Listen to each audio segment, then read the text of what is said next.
بسم اللہ الرحمن الرحیم۔ السلام علیکم ناظرین، آپ یوٹیوب چینل دیکھ رہے ہیں، میں عمران خان۔ ناظرین، گلگت بلتستان کا ہمیشہ سے ایک ریکارڈ رہا اور یہی چیز آزاد کشمیر میں بھی ہوتی رہی، اور وہ یہ ہے کہ جس کی بھی وفاق میں حکومت ہوتی ہے، یہاں کے لوگ مجبوراً اسی جماعت کو ووٹ دیتے ہیں یا اس کے امیدواروں کو کامیاب کرواتے ہیں۔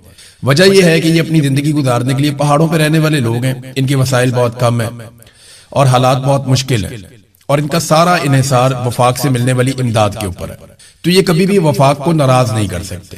یہ کوشش کرتے ہیں کہ جس کی بھی وفاق میں حکومت ہے یہ اس کے ساتھ شامل ہو جائیں اور انہیں وفاق کچھ نہ کچھ دے دے جس سے ان کا کام چل جائے۔ تو اس لیے ہمیشہ سے یہاں کے لوگ یہ فیصلہ کرتے آئے ہیں کہ ووٹ ڈالیں گے وفاق کے نمائندوں کو، لیکن اس مرتبہ کافی چیزیں تبدیل ہوئی۔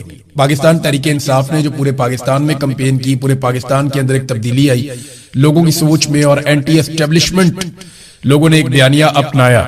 اس کے بعد گلگت بلتستان اور کشمیر کے اندر بھی بہت حد تک ریزنمنٹ ہو رہی ہے، بہت حد تک مزاحمت ہو رہی ہے، اور یہ پاکستان کی اسٹیبلشمنٹ کو پسند نہیں ہے۔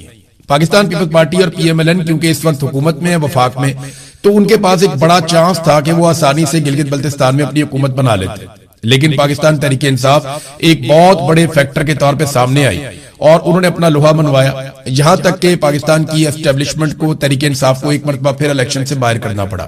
ان کا انتخابی نشان، جس کے ساتھ اتحاد ہوا اس کا انتخابی نشان، امیدواروں کو پریشان کرنا، بار بار ووٹر لسٹوں میں تبدیلی کرنا، افسران کا تبادلہ کرنا، وسائل کا بے دریغ استعمال کرنا، ڈرانا دھمکانا، صوبہ بدریاں کرنا، لوگوں کو گرفتار کرنا، حراست میں رکھنا، پریشان کرنا، چھاپے مارنا، یہ ساری چیزیں انہوں نے ایک دفعہ پھر کی ہیں۔ انتخابی نشان بار بار تبدیل بھی کیے ہیں۔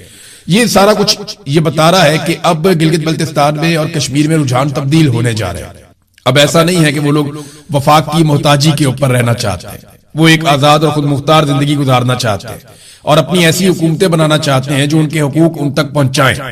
اب میرے خیال میں اس کا سب سے اچھا سلوشن یہ ہے کہ گلگت بلتستان میں خاص طور پہ، کشمیر میں آپ اس کو کریں یا نہ کریں، کیونکہ کشمیر ایک آزاد ٹیریٹری ہے، کشمیر ایک آزاد ملک ہے، اور آزاد کشمیر ہم اس کو کہتے ہیں، وہ پاکستان کا آئینی نقطہ نظر سے پاکستان کا حصہ نہیں ہے۔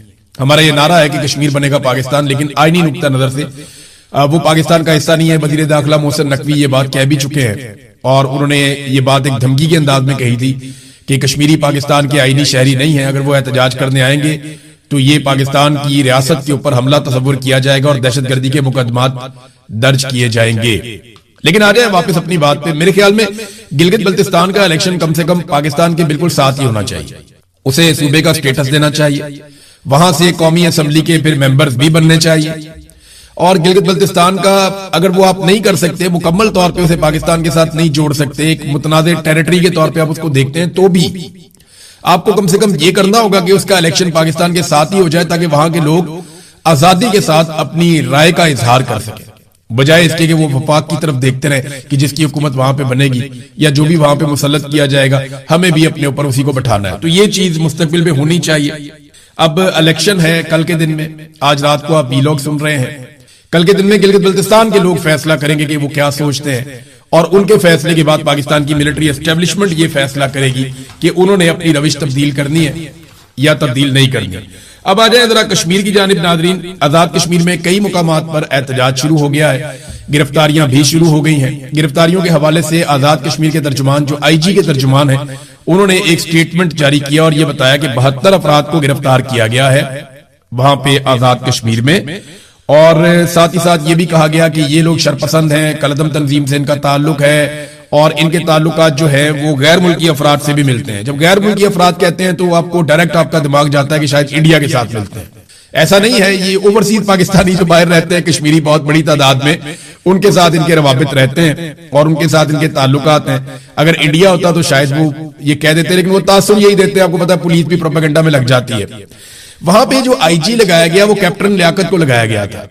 کیپٹن لیاقت کی ذہنیت کا اندازہ آپ ان کے اس ایک بیان سے لگا سکتے ہیں۔ یہ ذرا آپ کیپٹن لیاقت صاحب کو سنیے۔ میں ماضی میں ان کو جانتا ہوں اچھی طرح، اور میں بلکہ ان کے بھائی کو بھی جانتا ہوں، ان کی فیملی کو بھی جانتا ہوں، یہ اچھے لوگ ہیں، لیکن کیپٹن لیاقت صاحب جو ہیں، یہ ان کا ایک سٹیٹمنٹ ہے جو ماضی میں، وہ سن کے آپ کو آئیڈیا ہو جائے گا کہ کس ذہنیت کے آدمی کو اس وقت آئی جی کشمیر لگایا گیا۔ ایک اس میں کوسچن تھا کہ پاکستان کے حالات کیسے ٹھیک ہو سکتے ہیں، تو میں پتہ نہیں یہ اس کے کانسیکوینس کیا ہوں گے، मैं 1000 में बंदा मार दे ठीक हो जाए। इंटरव्यू में बैठा हुआ चेयरमैन एफपीएससी के सामने यूनिफॉर्म में बैठा हुआ है, कप्तान कह रहा है कि 1000 बंदा मार दे। क्या कहते हैं पता कैसे लगेगा कि 1000 मारना? मैं एजेंसियों को सारी डिटेल है, कौन कितना गंदा है कौन कितना चंगा है, ये डिसीज करना। हाँ मुझे कहते हैं आपको वजीर आजम बना दे तो आप क्या करेंगे? अच्छा, मैं 1000 बंदा मारांगा। क्या बात है। मैं कहते हैं are you in your senses man? ये हंस के बता रहे हैं एक इंटरव्यू में इस वक्त जो आईजी हैं कश्मीर के कि 1000 आदमी मार दें तो सब कुछ ठीक हो जाएगा। ये एक्चुअली दबाव डालने की बात कर रहे हैं और मावरा अदालत जो कत्ल किए जाते हैं उनको सपोर्ट कर रहे हैं, हंसते हुए एंजॉय करते हुए। अब इस ज़हनियत के ऑफिसर को कश्मीर में लगाया गया है जो 1000 आदमी मारना चाहता है। हालात को ठीक करने का उसके पास सबसे बेहतरीन हल जो उसने अपने इंटरव्यू के अंदर कहा था वो यही है कि 1000 आदमी मार दिया जाए तो हालात ठीक हो सकते हैं, चीजें कंट्रोल हो सकती हैं। बहरहाल ये अब रियासत की मर्जी है कि वो किस तरह के लोगों को मुसल्लत करती है अवाम के ऊपर। और इसमें एक और अहम चीज है कि एक स्टेटमेंट आया उमर नजीर कश्मीरी की जानिब से। ये स्टेटमेंट मैं आपको बता देता हूं, दर्स से करा रहे थे और उन्होंने जो स्टेटमेंट जारी किया अपने लोगों के लिए, क्योंकि कल इन्हें गोली लगी, इन्हें रावलाकोट की ये है, ये एक जगह से दूसरी जगह ट्रेवल कर रहे थे अपने साथियों के साथ, इन्हें घेर कर दोनों तरफ से गोली चलाई गई।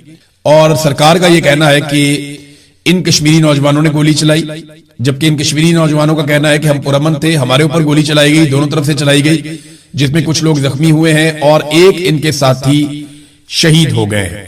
जो शहीद हुए हैं इनके साथी, उनका नाम मैं आपको पहले भी बता चुका हूं, सरदार शाहजेब हबीब, और वो रेंजर्स की फायरिंग से ये दावा किया गया कि शहीद हुए हैं। बहरहाल इन्होंने जो कहा वो ये कि दोनों तरफ से घिराव करके हम पर सीधे फायर किए गए, हमारे साथी एक शहीद हो गए हैं, कुछ जख्मी हो गए हैं, और ओवरसीज पाकिस्तानी हमारे लिए जितनी हो सकता है वो आवाज उठाएं, और जितने साथी हमारे आजाद कश्मीर में हैं वो सारे पुरअमन रहें। हमने पुरअमन जद्दोजहद करनी है, हमारे मुतालबात पर किसी सूरत कंप्रोमाइज नहीं होना चाहिए। ये जो कुर्बानियां हम दे रहे हैं ये इस जद्दोजहद में शामिल हैं। आईएसआई के ब्रिगेडियर और आईजी के हुक्म पर निहत्ती अवाम के ऊपर गोलियां बरसाई गई हैं। हमारी जद्दोजहद पुरअमन है। इन लोगों के खिलाफ कार्रवाई और मुकदमात और गिरफ्तारियां होनी चाहिए जिन्होंने ये हुक्म दिया निहत्ते लोगों पर गोली चलाने का, और गिरफ्तारियों से आजाद कश्मीर के लोगों को डरने की कोई जरूरत नहीं है, और अपने जज्बे से और इत्तेफाक से आप जीतेंगे। इंतजार ना करें किसी चीज का, लॉकडाउन के लिए उसका आगाज करें, हर चीज टाइमिंग के मुताबिक होनी चाहिए, कोई हथियार नहीं उठाएगा, तिब्बी इमदाद भी नहीं मिल रही। ये कमोबेश ये उनका स्टेटमेंट है, मैंने वो स्टेटमेंट सुना था, चंद पॉइंट मैंने लिख दिए थे। तो ये उमर नजीर कश्मीरी साहब का एक स्टेटमेंट आया। फिर एक जो बयान है वो आया है शौकत नवाज मीर साहब की जानिब से, जो एक अहम रहनुमा है ज्वाइंट अवामी एक्शन कमेटी के। वो ये कहते हैं कि आजाद कश्मीर पुंछ में उन्होंने सूरत बताई कि बहुत ज्यादा कशीदा हो गई है मौजूदा हुकूमत की वजह से, और साथ उन्होंने ये भी बताया कि इंटरनेट सर्विसेज और तमाम सहूलियात हम कश्मीरियों से छीन ली गई हैं। मोबाइल और इंटरनेट बंदिश की वजह से सिर्फ ये ऑडियो पैगाम एक मैं जारी कर रहा हूं, और ये पैगाम आप सबसे गुजारिश है कि हर तरफ फैला दें। सरदार शाहजेब हबीब कश्मीरी जो हैं, इन्हें रेंजर्स की फायरिंग से ये शहीद हो गए हैं। शहीद के खून का बदला जरूर लिया जाएगा। मजालिम की वजह से हम अपनी जद्दोजहद से पीछे नहीं हटेंगे। हमारी जद्दोजहद पुरअमन और बुनियादी हुकूक के लिए है, और हम पे गोली चलाई गई है। ये अक़वाम मुत्तहिदा के चार्टर की खिलाफ वर्जी की गई, जिसके मुताबिक बुनियादी अपने हुकूक के लिए हम अपना हक इस्तेमाल करते हुए, ये हमारा बुनियादी हक है कि हम पुरअमन एहतजाज कर सके अपने बुनियादी हुकूक के लिए। तो हम पे गोली चलाई गई, ये अक़वाम मुत्तहिदा के चार्टर की भी खिलाफ वर्जी है, और ये हमारे हुकूक की संगीन खिलाफ वर्जी है। ये जनाब शौकत नवाज मीर साहब का स्टेटमेंट है। तो कश्मीर की सूरत हाल नाज़रीन आपके सामने है। छापे गिरफ्तारियां जारी हैं। एक जगह पे वीडियो आई, वहां पे कुछ रहनुमाओं को गिरफ्तार करने की कोशिश की गई तो आवाम बहुत बड़ी तादाद में पहुंच गई और उन्होंने अपने लोगों को छुड़वा लिया। यह है नाज़रीन कश्मीर की सूरत हाल जो बिगड़ती चली जा रही है। गिलगित बल्तिस्तान में इलेक्शन है और कल उसके नताइज आना शुरू होंगे तो हमें पता चलेगा कि वहां पे आवाम के साथ क्या किया गया। तो जमहूरियत तो नाज़रीन पाकिस्तान में आखिरी सांसें ले रही है, और जो पाकिस्तान में मुसल्लत रजीम है वो पाकिस्तानियों के लिए एक मुसीबत बना हुआ है। ये पाकिस्तान के वफाकी इदारे शुमारियात की जो कल की रिपोर्ट है वो जरा आप देख लीजिए। अच्छा, ये रिपोर्ट पाकिस्तान के वफाकी इदारा शुमारियात की अपनी रिपोर्ट है। ये रिपोर्ट ऐसा नहीं है कि किसी और ने बना दी। और देखिए, जब पाकिस्तान का अपना सरकारी इदारा रिपोर्ट बनाएगा तो वो कम से कम ये तो कोशिश करेगा कि हुकूमत को कोई फेस सेविंग मिल जाए। फेस सेविंग के बावजूद जो उन्होंने आदाद शुमार जमा करवाए, वो आदाद शुमार क्या बताते हैं कि एक साल में पिछले बजट से लेकर इस बजट तक इस एक साल में शहबाज शरीफ और आसिम मुनीर साहब के रिजीम ने पाकिस्तानियों के ऊपर कितना बोझ डाला। सिर्फ चंद चीजों का मैं जिक्र करूंगा। ये वफाकी इदारा शुमारियात का डाटा है। वो कहते हैं जी आटे की कीमत में 60% इजाफा हो गया, यानी जितने का आटा था उसमें 60% इजाफा हो गया। आज आटा 3,000 रुपए के आसपास मिलता है, 20 किलो का थैला, बाद 2800 का, 3,000 का, ये उसका रेट चल रहा है। कई जगह पे ज्यादा, कई जगह पे कम। लेकिन इमरान खान साहब के दौर में ये 1100 रुपए का था और कहा जाता था बहुत महंगा, बहुत महंगा। आज दुगने से भी ज्यादा, 3 गुना के करीब कीमत पहुंचने वाली। बहरहाल ये आटे की कीमत 60% एक साल में मजीद इजाफा हुआ है। बिजली की कीमत में जो इजाफा किया गया इस एक साल में वो भी 60% है। एलपीजी की कीमत में जो इजाफा किया गया इस एक साल में वो 57% से ज्यादा है। पेट्रोल की कीमत में जो इजाफा किया गया इस एक साल में वो 50% के करीब है, उससे ज्यादा है। डीजल भी 50% के करीब इजाफा किया गया। ये नाज़रीन ने कीमतों में इजाफा हुआ है गुज़िश्ता एक साल में पाकिस्तान में चीजों में, और बहुत सारी और चीजें हैं जिनमें इजाफा हो गया, और ये वफाकी इदारा शुमारियात की रिपोर्ट है। अब नाज़रीन पेट्रोलियम मसनूआत के ऊपर लेवी में मजीद इजाफा कर दिया, यानी पेट्रोल की लेवी को फिर से बढ़ा दिया गया पाकिस्तान में। और जो अब लेवी बढ़ाई गई है इसके बाद जो पाकिस्तान में पेट्रोल की कीमत के ऊपर सिर्फ लेवी वसूल की जा रही है वो 116 रुपए फी लीटर से जायद, 116 रुपए फी लीटर से जायद सिर्फ लेवी वसूल की जा रही है। इसके साथ आप बाकी सारे टैक्सेस शामिल कर दें तो यहां पे पेट्रोल की 1 लीटर की कीमत जो इमरान खान साहब के दौर में थी, ये सिर्फ उतने टैक्सेस ले रहे हैं या उसके आसपास सिर्फ टैक्सेस ले रहे हैं पेट्रोल के ऊपर।